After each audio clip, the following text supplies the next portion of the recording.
Franco Aversa. I'm the head of the bone marrow transplant unit at University of Parma, Italy. So when we talk about the transplant, hematopoietic stem cell transplantation, we need a donor for each patient. Sorry. And the ideal donor is usually a brother, sister, one members of the family. But unfortunately, because of the genetic factors, the chance of having an HLA identical donor is only 25%, because we have two haplotypes from each parent, and we have one haplotype from the mother and the other one from the father, and so the combination of these two different haplotypes, 25% probability to share the same haplotype between two members of the family. And it's very difficult also to find an appropriate donor out in the international registry for volunteers, because we don't look at identity between the genotype, but only to the phenotypically identical donors, which means the casual recombination of the numbers on the letter which identify the genes for compatibility, and so it's very difficult to find an appropriate donor within the voluntary registry. African American people or the Asiatic people do not have a chance to find this phenotype within the registry of volunteers. So for all these patients do not have an identical related donor or cannot find an appropriate identical donor in the registry, the only chance is to receive a transplant from one family member with whom he shares only one haplotype. It's completely different from the other one.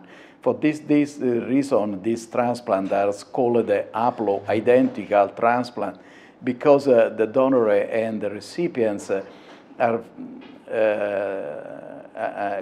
shares this haplotype, and the good definition of this transplant is haploidentical, one haplotype incompatible donor, because all the genes on the unshared haplotype are completely different. And why we decide to start with this approach many years ago? Because allogeneic transplant was the best treatment for patients with many hematological malignancies, and because it was limited to this 25 or 30% of patients having an HLA donor, we decided to offer the option of transplantation also to patients who do not have identical donor within the family, or cannot wait for searching an unrelated donor in the registry. And of course, the main problems when we decided to overcome these HLA barriers were the immunological problems that were rejection and an high incidence of the graft versus host disease. So we went in the experimental model in order to understand the tools for overcoming this problem, and we discovered the very important biological aspects.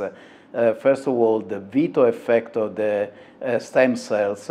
And so we hypothesized that stem cells contribute to overcome the rejection by improving their own engraftment. The second, we develop a strategy for preventing graft versus host disease by depleting of the alloreactive T cells from the graft.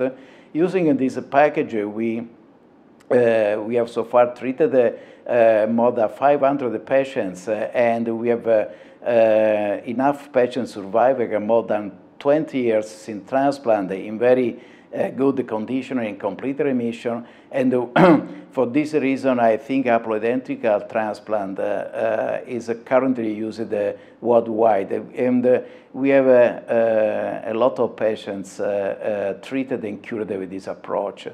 Unfortunately, the haplo-transplant requires some facilities, and so it is a little bit expensive, is more expensive than matched transplant. And in some countries, it's important to save money and at the same time offer the chance for transplantation to everybody. And for this reason, a new innovative approach, which is mainly based on a very simple strategy, unmanipulated transplant followed by the administration of cheap drugs, which is a very old immunosuppressive drug, is called the cyclophosphamide. Using this simple approach, we can perform haplotransplant in any centers. It is a very cheap procedure because it doesn't require any laboratory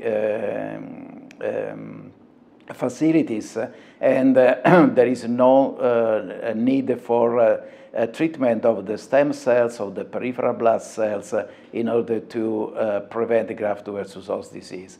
And patients who could benefit from this approach using an haplotransplant, even in this country, are patients with hematological malignancies at high risk of relapse or cannot achieve a good response to conventional chemotherapy or immunotherapy.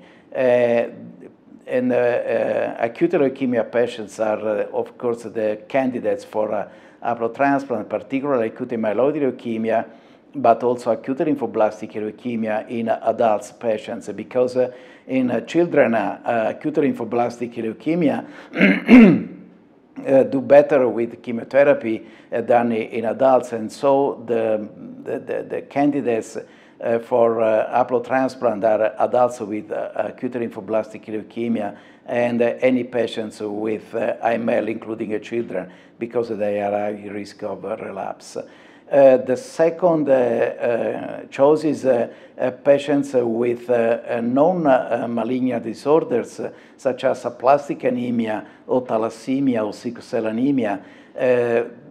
All these diseases are incurable, and so the only chance is to offer the treatment, including an haplotransplant. And finally, we have experienced that haplotransplant can offer the opportunity to rescue a lot of patients with refractory Hodgkin disease. Lymphoma we have very good results in treatment of lymphoma patients with recent immunochemotherapy schedule, but 20% of these patients do relapse and are resistant to any other treatment, and the only chance for these patients at present is the allogeneic transplant, including the using our haplo donor. And we have at present good results in Hodgkin disease, but we are promising results also in non-Hodgkin diseases, some subgroup of non-Hodgkin diseases.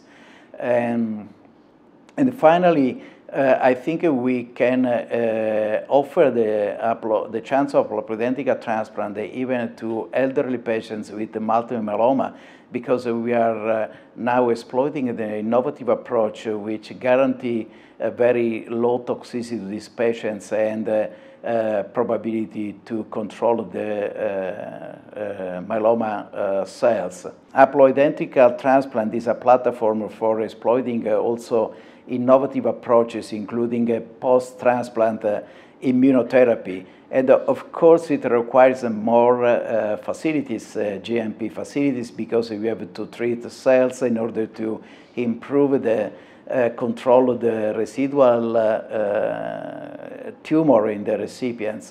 And if we want to improve faster in this field, we have to concentrate on the basic research in order to understand the mechanisms for overcoming the residual problems in haploidentical transplant.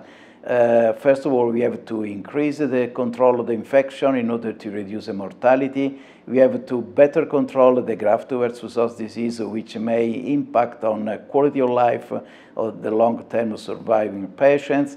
And of course, we have to improve the control of the underlying disease, because if the patient is treated because of a neoplasia, we have to guarantee patients that a tumor can be completely cured.